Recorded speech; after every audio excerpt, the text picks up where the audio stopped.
Hello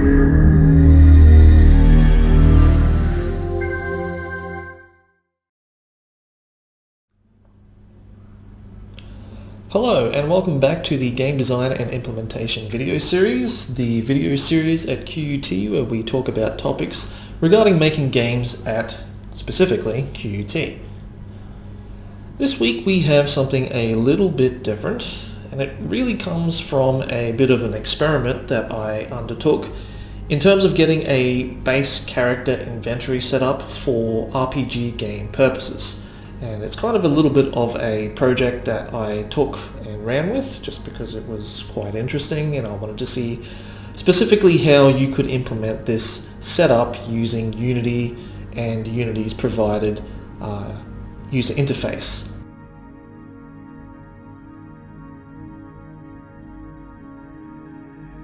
So specifically what this video will discuss will be the actual game itself. It'll be more of a demonstration video, bringing up the inventory battle simulator, that essentially is what this game turned into, as well as going through certain topics regarding the setup of this inventory, including how inheritance was used to make certain items have different functionality from each other, and some of the more interesting processes used there. We'll also talk briefly about a few RPG mechanics, specifically covering, say, a few of the mathematical formulas regarding getting certain calculations to work, but we'll most likely have a video that goes into this in a little bit more depth at a later point.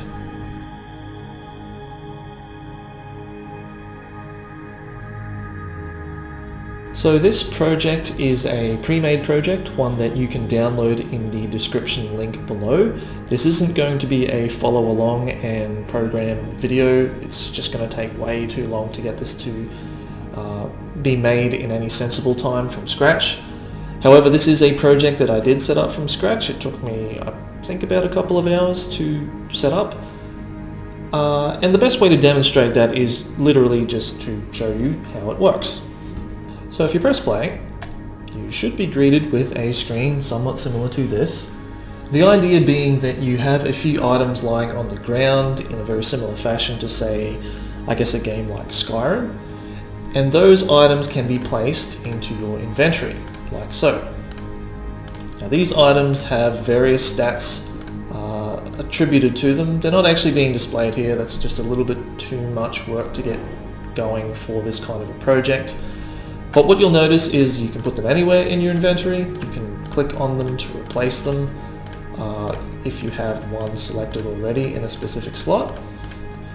The idea being that you grab certain items that look interesting to you to set up a character that has various stats attributed to them in order to eventually close the inventory and fight another NPC. Now this is just a simulation of a fight. I wasn't going to go and set up animations and particle effects and player models for all that. This is just a simulated fight to give you a bit of an understanding of what is actually occurring when we start equipping items in a game, kind of like, I guess, World of Warcraft or even Diablo, maybe even to a lesser extent Path of Exile.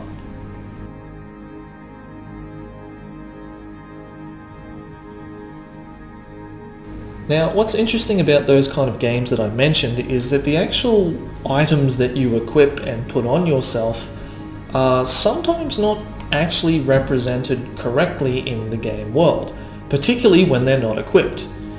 If you are, say, just storing items in your inventory, like so, they're usually represented by something like an icon, and their actual game object is not being rendered in the world.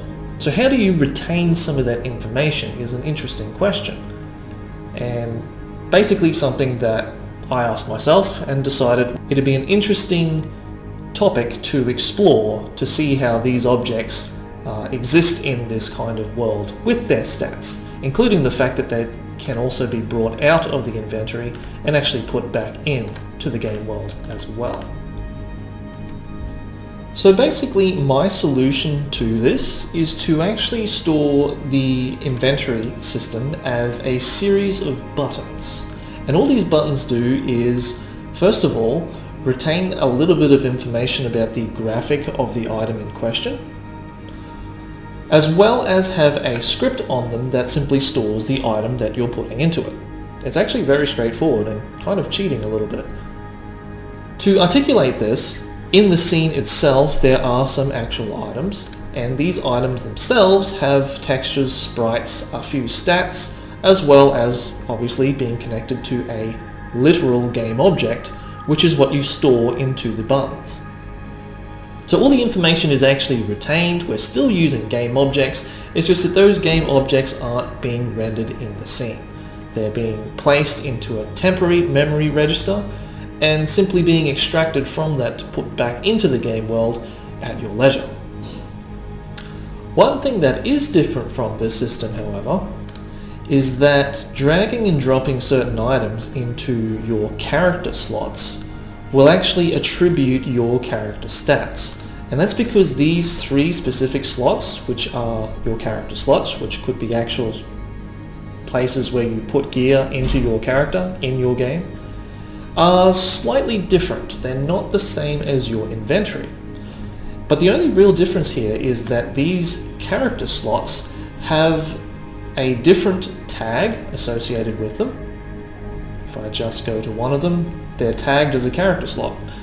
And because they're tagged as a character slot, the actual user interface buttons, I can put them into some sort of container. And if they're in some sort of container, that means I can evaluate them in the form of, say, a loop to extract information about specifically those items within that container. In this case, I'm simply evaluating, first of all, if that slot contains an item, in this line of code here, extracting the primary stats that exist on every item, so universally across each inventory slot item, and then diving a little bit deeper and evaluating what kind of item they specifically are within those slots.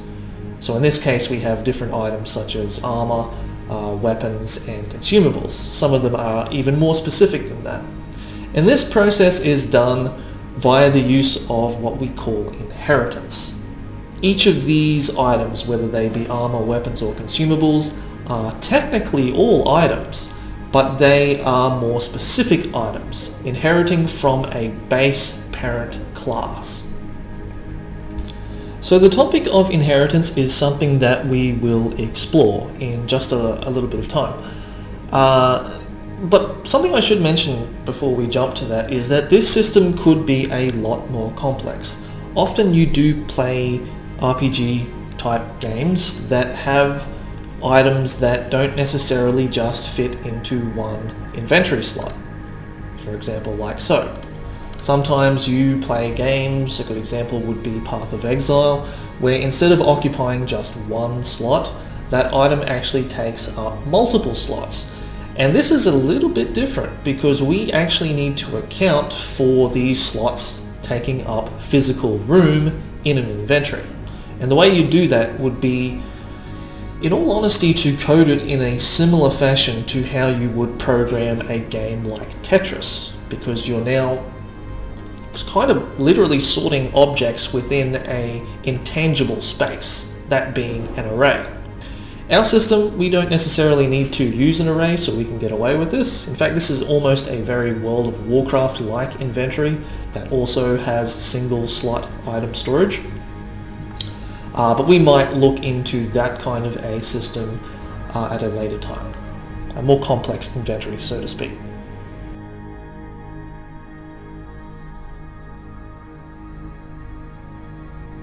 So, tackling the topic of inheritance. Hopefully by now you have heard of this word and even have played around with it a little bit in C#. The, discussion of using it in Unity is kind of debatable because dropping multiple scripts onto a game object can actually function in a similar way to how inheritance would work, sort of, but not all the time. Sometimes you want to make game objects that have specific functionality in certain areas of their behavior, but are also still very similar to certain objects that you have set up before. Now, a really good example of this is just say you had a video game where you have multiple enemy types. But all of these enemy types have something in common. They all move. They all move forward or move slightly to the left and right or whatever. If you wanted to change that level of functionality, you would essentially be able to make different enemy types have their own scripts, and this script would inherit properties or behaviors from a parent class, but have the added functionality of doing their own thing with specific components of it. To describe this, let's show you what we mean. Inheritance is used in this project specifically for the items that we manipulate. At their very core, if we just say use this key as an example, the items in question are essentially an item being this script here. At its base, an item has some texture, public elements. It has the capacity to have a name, a value, enumerator where you can select the quality of the item, as well as the base stats that all items in the game will have. So all items have health, mana, strength, and agility, and additionally this function here called on take damage. So when the player takes damage, something will happen. At its base though, this function is empty. It doesn't actually have anything in it. But this is a function that we call a virtual function. The virtual function has the capacity of being what we call overridden in a potential child class. And we'll get to that in a sec. So, those are the properties of every item. Every item has these basic core elements behind them. But if we wanted to have, say, a specific type of item, say maybe armor, to have additional attributes associated with it, then we would need to get slightly more specific. The answer to this is to actually, in this case, make a new class called, let's say, armor. And this class would then actually inherit from the item class. And this is actually achieved through the class header via extension. If we extend the armor class to inherit from item, then we actually get all the attributes and properties that are public from our parent class. So what this means is that we can extend item to be armor to include, say, the public float properties of armor and magic resist, but still have all of this information that's public available to us as well. And this is actually expressed in Unity directly. So an example of this in actual action would be to select, say, a different item. Let's say potion, for instance. Now this potion is a different type of item. It's a consumable, very much like an armor item is also an item extending from item. But what you'll notice if we open the consumable script, it looks very similar to armor in the sense that we've only just added 2 floats, but if you look back in Unity, you'll see that the consumable script has everything that the item script has attached.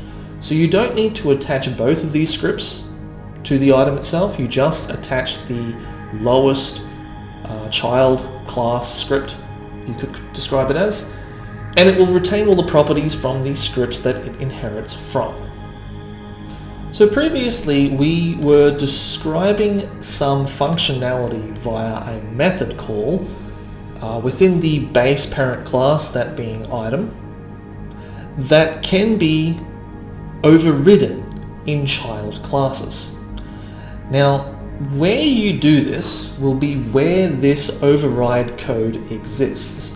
But to kind of articulate what I'm describing here is if you don't want this functionality in, say, the base class to exist, but you wanted it to work in a much more specific item, maybe an item that has a unique bonus, for example, then you would specifically make an item that would have that kind of functionality. For example, if I open up the Shield of Restoration script which is actually attached to the shield item in the game, again having all of the components that our item script does, you'll notice that I have introduced an override void on take damage.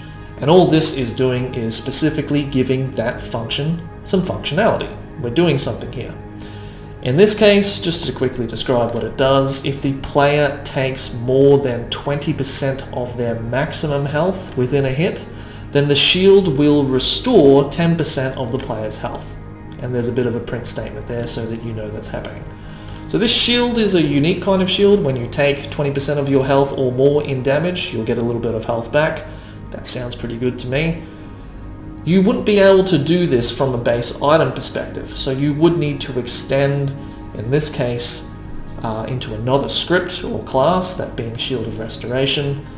This script specifically inherits from armor, and armor inherits from item. So we have that link of inheritance all the way through. So this problem does relate to what I was describing before, where we had different enemy types that perhaps have different types of movement.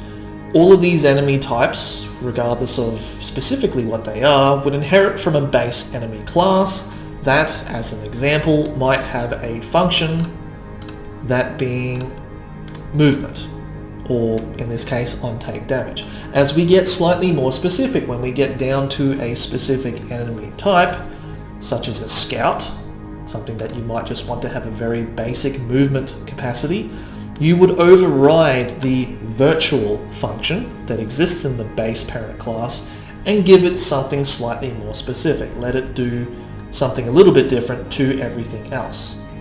So virtual, and in the child class, override. The other interesting aspect of using inheritance is, as I mentioned before, we simply are evaluating whether or not an item exists in our inventory slots that are marked as character slots. So again, these three slots here where we put bits of our gear, they are consistently checked to see if an item is in them, and if there is an item in them, extract some of the statistics from them.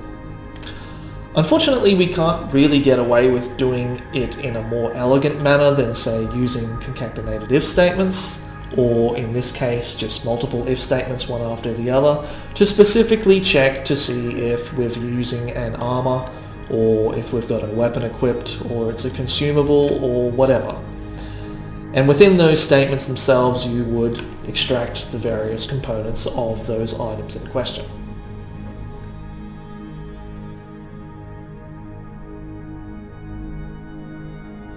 So once this character slot evaluation process is complete and you've collected the additional stats to add to the base stats of your character, there are some additional formulas I've just invented on the spot to adjust some of those values a little bit more interestingly, let's say.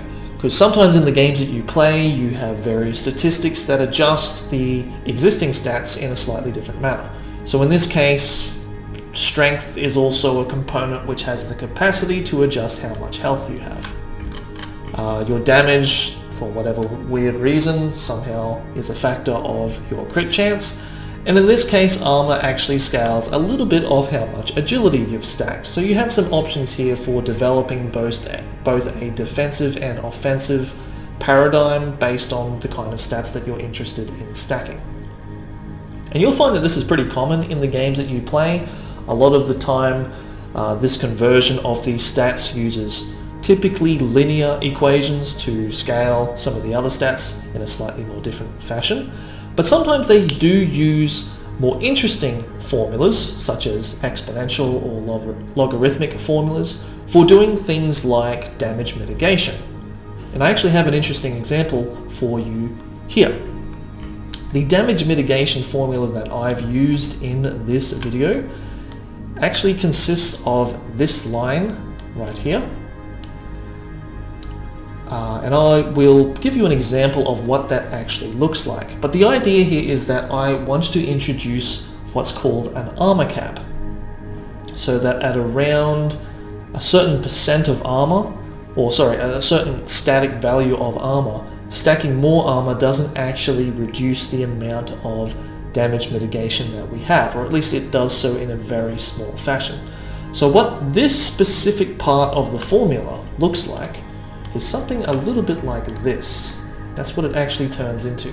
So you can see around, let's say 9,000 armor, that stacking anything above that kind of becomes redundant or a little bit inefficient because it's not really doing anything to inflate it above 90. And that's the whole reason I'm using this formula, is to actually give us a percentage or coefficient with which to multiply the amount of damage that we're taking value by.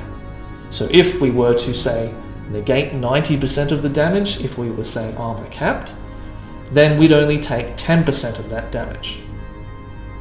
Now this is in itself an entire area that we can talk about, and I most likely will come back to in a later video because it's quite interesting in of itself. Designing these formulas from the ground up can be very interesting, specifically because it does make you think about the specific ranges that the stats on your items can attribute to, and how you don't want to inflate them too much, or I guess not consider aspects of your game that you might want to expand upon that may break it in the long run. It's a very interesting design problem actually. So we'll come back to that. Having said that though, the reason why I did bring that up is because it does raise some very interesting questions about thinking about the kind of games that you're actually engaging with, specifically if they are RPG games. A lot of these mechanics are based on these kind of mathematical formulas. And often when you are, say, equipping your character with certain bits of gear, you are actually manipulating said formulas. You're changing those values so that your specific stats are affecting how well your character behaves. If you want to be a slightly more tanky character, you'd maybe stack armor in this case. So just to give you an example of how successful you may or may not be, if I take some of these items off and let's just say maximize damage, 17k damage, sure. We go back to our battle simulator, you'll see that I'm certainly doing a lot of damage, but I am, as you would expect, taking a lot of damage, to the point where I've actually lost this battle. However, if I go back and reset this match, maybe put on a few more tanky items, let's go with the bow and maybe the potion. So nowhere near as much damage, but a crap load of armor and some decent life regen. Let's give this a go. You'll see that the battle is a little bit more slower, but I could probably safely say that in the long run I would win this fight. So when you play these kind of games, you're obviously encountering these formulas and interacting with them, but you may not know what those numbers are. Designing those numbers, designing these formulas so that when other players interact with them, you are able to balance them effectively, is in of itself a very interesting area, and something, again, that I will likely bring up in a later video. Cool.